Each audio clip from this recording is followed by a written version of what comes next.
Hi, welcome to the Monotone Menagerie with Meyerson. Camp Meyerson.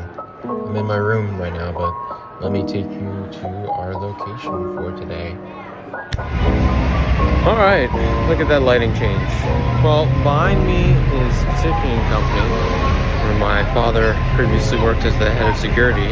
Let's talk about some fun facts about this building. Built in the early 20th century, I'm sure we all are familiar with Tiffany & Company, but something I'm sure we all take for granted is it was one of the first retail stores in Manhattan to have centralized air conditioning. I don't know about y'all, but for someone who hates the heat, that is a big deal.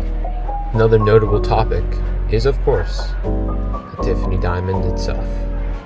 Here to speak more on that is the previous director of security for Tiffany & Company, and better yet, my father, Keith Meyerson. How you doing, Kim? Doing well. Let's hear about that diamond. So Tiffany Diamond is also known as Bird on a Rock. It's a yellow canary diamond. It was mined from the kimberlite diamond mine in South Africa, I believe, and it was close to 300 carats. It was 280 something carats, and it's been cut down quite some time. When I was there, I was actually in charge of it, so we'd put it out on loan and get it back. I actually had a fake one in my office, which legal confiscated because they were afraid that we might swap it out at some point, and I never thought about that. But before we actually built the housing for it, which is a whole story in itself, we would loan it out, get it back, lock it up at night. People would drop it.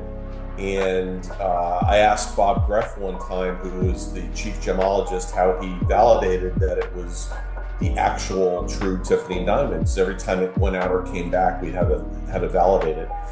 And he took out a loop, which is like a small little jeweler's microscope that you might have seen. They put it closer to their eye while they're looking at something.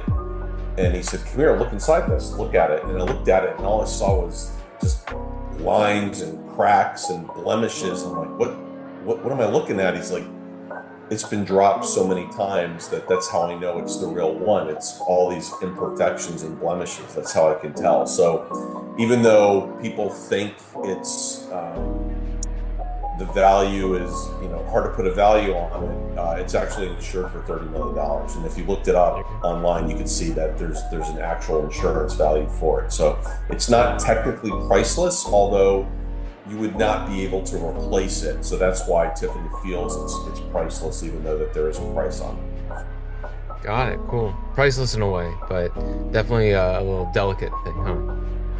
Yeah. Yeah. It's amazing it's held together all these years after all the abuse it took originally back in the 90s, but it's well protected now. That's pretty cool. And that protection is due to your time there and what you've installed that is still being in use today. Yeah, the display that it's in is more than just a display. It's one of the most secure things in the world. The different types of vibration sensors and shock sensors, heat sensors, laser sensors. I was actually at my bachelor party one night when my beeper went off, and it was head of watch, which was the overnight security, calling to tell me they had an alarm going off on the Tiffany Diamond, and I'm 2 states away at my bachelor party. I'm like, "Can you see it on the camera?" "Yeah." "Then it's fine. Call me when you can't see it." So it's well looked after. Yeah, that's great.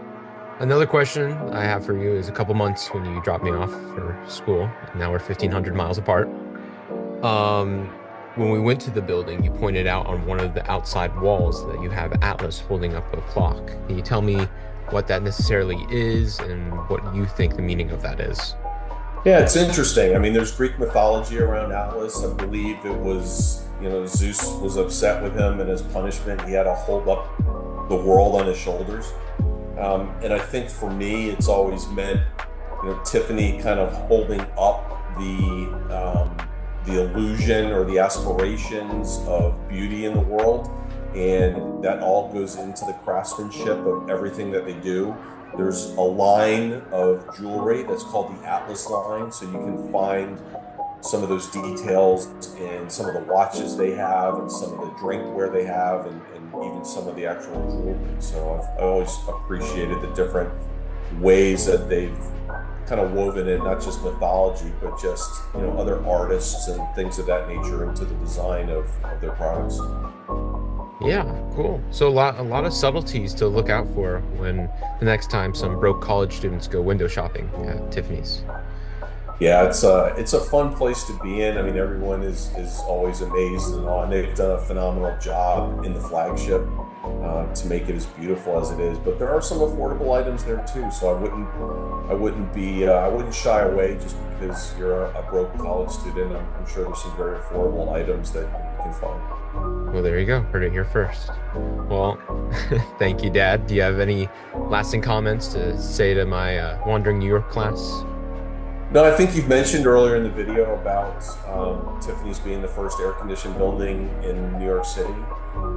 And recently, you know, the Yankees were in the World Series and lost that series, unfortunately. But it might be just a nice little trivia thing to know that the New York Yankees logo was designed by Tiffany Company. There you go. Awesome to hear. Well, thank you so much. Thank you for doing this in a rush, and I hope you have a good rest of your night. And also, this is being recorded on November 4th, so I'd like to say to you happy Enlistment Day as well. Thanks, pal. Appreciate it. All right. Love you. Love you too. Thanks.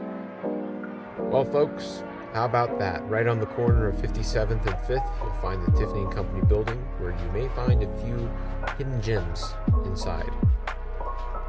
Had to fit the dad joke in there because we just spoke. All right. Thanks.